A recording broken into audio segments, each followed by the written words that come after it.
Hadirin yang dimuliakan Allah Subhanahu wa taala, alhamdulillah kita hadir di malam Kamis. Insyaallah semuanya yang hadir diberikan kesehatan, diberikan keselamatan, diberikan hajat dunia, diberikan hajat akhirat, kesusahannya diangkat sama Allah Subhanahu wa taala. Mengingat dari baginda Nabi Muhammad sallallahu alaihi wasallam yang diriwayatkan oleh Al-Imam Bukhari wa Muslim, man shalla alayya salatan sallallahu biha asran salawatin wa rafa'a lahu biha asra darajat wa kataba lahu asra hasanat wa khadda anhu biha asra khati'at. Man shalla alayya, barang siapa yang bersalawat alayya kepadaku, salatan, kata Nabi Muhammad sallallahu alaihi wasallam, salatan satu kali, sallallahu biha asra, maka Allah Subhanahu wa taala akan membalasnya 10 kebaikan. Kalau kita diperhatikan ya, amalan sekarang ini begitu banyak ya. Amalan apa diantaranya? Satu, yang wajib dulu nih. Nah, jadi ada yang nanya nih sekarang nih ya, ada jamaah yang nanya, kalau gimana seandainya saya baca sholawat terus ngaji terus tapi meninggalkan sholat di waktu? Ada yang nanya nih, salah satu jamaah nih, hukumnya bagaimana? Apakah sholawat dan baca Qur'annya itu menjadi halal atau menjadi suatu pahala, menjadi sunnah, atau sebaliknya? Jadi Nabi Muhammad SAW mengatakan as-salatu ala waqtiha, as-salatu ala imaduddin. Ya. Jadi sholat itu adalah suatu tiang agama. Apabila suatu pondasi, gambarannya aja nih ya, apabila ada suatu gedung tidak ada pilar atau tidak ada besi, nah bahasa Jawanya langkasakane ya, langkasakane, tidak ada penopang di bawahnya itu ambruk mual ya. Gedung awan omah kayak dia bisa langkat tiang-tiangnya ambruk mual. Nah begitu juga amalan. Nah amalan yang lain dahulukanlah satu yang wajib. Wajib harus dijalankan dulu. Ayo si wajib ayo si anu kangen dulu wis dijalankan dulu si wajib Nah barang anu jadi Nabi Muhammad sallallahu alaihi wasallam, apabila engkau kelak di hari yaumul qiyamah ingin mendapatkan pertolongan dari Allah dan Rasulnya, maka sesungguhnya laksanakan yang pertama itu apa? Kata Nabi, jagalah salat. Wa hifdzu minas salat, jagalah salat. As-salatu ala waqtiha, apabila engkau mengetahui pada waktu-waktunya salat, maka jagalah salat. Laksanakanlah salat 5 waktu, itu adalah suatu yang wajib yang diperintahkan oleh Allah dan Rasulnya. Nah, apabila seseorang tersebut meninggalkan sholat, jangan sampai ya. Apabila seorang tersebut meninggalkan sholat, mendahulukan yang wajib, yang mendahulukan yang sunnah, bukan mendahulukan yang wajib ya. Mendahulukan yang sunnah, meninggalkan yang wajib, maka sunnahnya bisa menjadi haram. Awas, perlu dipahami itu ya. Itu termasuk salah satu akidah ya, ajaran dari baginda Nabi Muhammad SAW. Jadi laksanakanlah sholat dulu, baru mengerjakan yang sunnah. Ketika yang wajib sudah dilaksanakan, lalu insya Allah yang sunnahnya itu bisa meresap ke dalam hati kita. Nah sekarang bertanya nih, kalau hukumnya beli weruh, hukumnya tidak tahu apabila melaksanakan tersebut itu seperti itu, tidak apa-apa. Allah itu maha ghafurur rahim, Allah itu maha pengampun, maha pemaaf, lagi maha penyayang. Berarti rahmatnya Allah itu lebih besar, kasih sayangnya Allah itu lebih besar daripada murkanya Allah Subhanahu wa taala. Makanya barang siapa umatnya baginda Nabi Muhammad sallallahu alaihi wasallam, man shalla alayya salatan wahidan sallallahu alaihi biha asra. Barang siapa sesungguhnya dari umatku membaca salawat kepada baginda Nabi Muhammad sallallahu alaihi wasallam, seperti contohnya ya, kita asar yang disebutkan ya sayyidi ya Rasulullah. Contoh kecil ya sayyidi ya Rasulullah ya. Artinya apa? Kalau bahasa Indonesianya, ya tuanku Rasulullah itu apa artinya? Utusan dari Allah Subhanahu wa taala, Tuhanku utusan dari Allah Subhanahu wa taala, itu nisbah ya, bukan kepada siapapun, yaitu kepada baginda Nabi Muhammad sallallahu alaihi wasallam. Kok kenapa bisa langsung nisbahnya? Kenapa asarnya atau kenapa sumbernya itu kepada menuju kepada Nabi Muhammad sallallahu alaihi wasallam? Alasannya kenapa ya?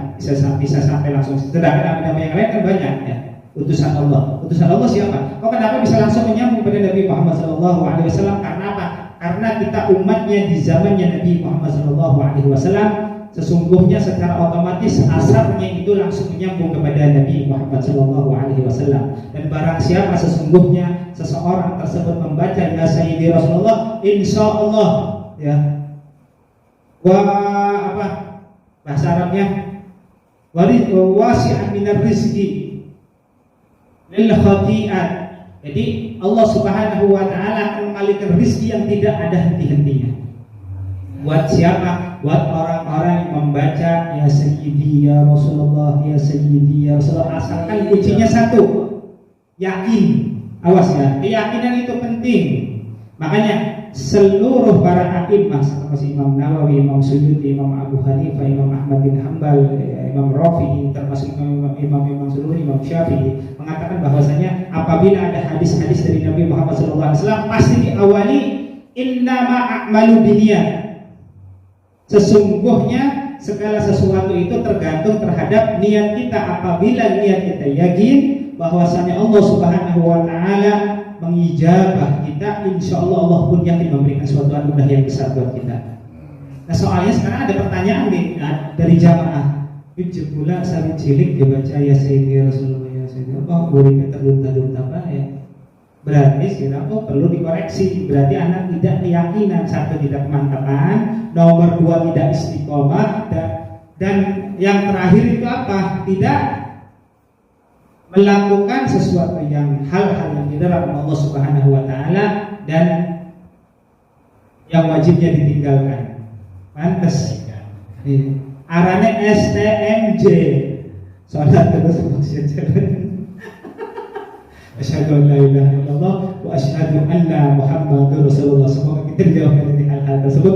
Insyaallah semuanya yang hadir di sini Allah Subhanahu wa taala hapuskan semua dosanya. Amin ya Allah ya rabbal alamin. Allah Subhanahu wa taala cukupkan rezekinya. Amin. Artinya cukup apa? Jangan singkat dia pada jamaah. Artinya cukup apa sih? Artinya cukup pengen kawin anak mahare, pengen nikah anak mahare, pengen tuku minyak wangi anak mahare, pengen tuku obat ayam anak mahare, pengen tuku rumah anak mahare, pengen tuku mobil anak mahare. Artinya cukup.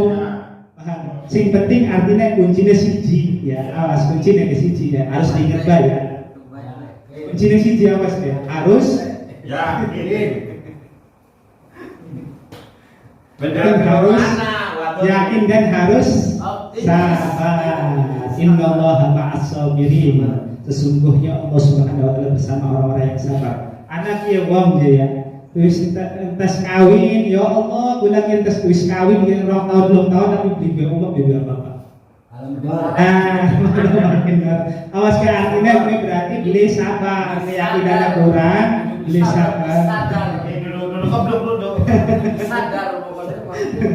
Ya awas ya, awas deh, ya bener. Anak perbedaannya rajin dari keblung. Ya, abang keblung doa baik beli doa baik beli mari-mari, tapi cuman beli ikhtiar. Awas kayak doa baik beli mari-mari, tapi mau ikhtiar, wahnya dibeli dari gue. Kudu ajarannya Nabi Muhammad Sallallahu Alaihi Wasallam. Awas ya, kerja gula kia tinggal dina. Beli mari-mari, ya doa baik. Tapi kita usaha orang yang dibeli, orang yang dibeli. Akhirnya rangka perubahan bisnisnya lepas akhirnya. Karena apa? Orangnya dewek ya. Jadi kalau kita menjadi umatnya baginda Nabi Muhammad Sallallahu Alaihi Wasallam harus 3 hal dilaksanakan. Apa aja itu 3 hal tersebut? Satu, yang pertama itu doa, yang kedua ikhtiar, yang terakhir itu tawakal. Apa maknanya? Doa itu ketika Allah Subhanahu wa taala memberikan suatu anugerah yang begitu besar, rahmat dari Allah Subhanahu wa taala. Ya Allah, ini seorang tersebut rajin berdoa, ternyata ikhtiarnya melakukan apa sih? Berkebun, misal contoh ya, berkebun, bertani, contoh jual gabah, jual beli gabah, benerin handphone, ya, bertani, bercocok tanam. Ternyata orang tersebut rajin berdoa. Ya Allah, doanya singkat-singkatnya apa aja sih dibaca? Ya Sayyidi ya Rasulullah, ya Sayyidi ya Rasulullah, karena di hatinya itu penuh dengan keyakinan bahwasanya Allah Subhanahu wa taala memberikan suatu anugerah yang begitu besar terhadap orang tersebut sehingga orang tersebut menjadi seorang yang berkecukupan. Amin ya Allah ya Rabbal alamin. Nah, makanya di sini disebutkan man shalla alayya wahidan salatan sallallahu alaihi biha asra. Barang siapa yang bersalawat satu kali, maka Allah Subhanahu wa taala membalasnya 10 kali. Tuh, salawat ya, 10 kali salawat. Wa rafa'alahu. Nah, dan Allah Subhanahu wa taala mengangkat lahu kepadanya, pada orang siapa? Terhadap orang yang membaca, terhadap salawat kepada baginda Nabi Muhammad sallallahu alaihi wasallam. Nah, nikmat tuh ya, udah satu amalan yang tidak akan bisa dihapus. Nomor 2, Allah angkat derajat orang tersebut. Dan ada lagi nih tambahannya nih, asyraf darajat ya, 10 derajatnya. Satu salawat berarti Allah berikan pahala 10 kali dan Allah angkat derajatnya 10 kali. Wa kataba ya. Dan Allah Subhanahu wa taala mencatat lahu baginya asra hasanat, 10 kebaikan, wa khatta dan menghapuskan anhu baginya biha pada orang tersebut asra khati'at, 10 kejelekan. Nikmat amat nih ya. Satu kali bacaan sholawat Allah berikan 10 kali kebaikan dan Allah Subhanahu wa taala dihapuskan 10 kejelekan, dan Allah Subhanahu wa taala angkat 10 derajat buat kita. Nah, sedangkan apabila kita disuruh sama ibu kita, berarti Allah catat 1 kebaikan buat kita. Nah, kita niat nih, misal di akhir zaman kita niat ingin baca Yasin, ingin baca Waqiah, ingin baca, niatnya saja nih, Allah Subhanahu wa taala sudah catat 1 kebaikan. Tapi kalau melaksanakannya Allah catat 10 kebaikan. Karena apa kok di akhir zaman ini banyak pahala-pahala yang Allah Subhanahu wa taala berikan? Karena di zaman sekarang banyak orang yang lupa. Akhir sing kelalen, amun maksiat membayar gak beli berat, amun gonang amal kebaikan abotnya luar biasa. Nah, gonang nyewa, punten ya, gonang nyewa donggo. Bisa ya. Beli eman warungan 1000 metu, 1 juta metu, 2 juta metu, beli eman, amun gonang kebaikan, aduh eman luar biasa. Nah, itulah orang-orang akhir zaman. Makanya insya Allah amalan sholawat ini menjadikan suatu pencucian, penggebagan buat apa? Apabila pakaian yang kotor bisa menjadi bersih karena membaca sholawat pada baginda Nabi Muhammad SAW. Apalagi membaca sholawat wahidiyah itu termasuk salah satunya lengkap, paling lengkap ya. Kalau dijabarkan satu persatu, insya Allah 24 jam nggak bakal cukup waktunya ya. Jadi sekarang kita berdoa bersama-sama.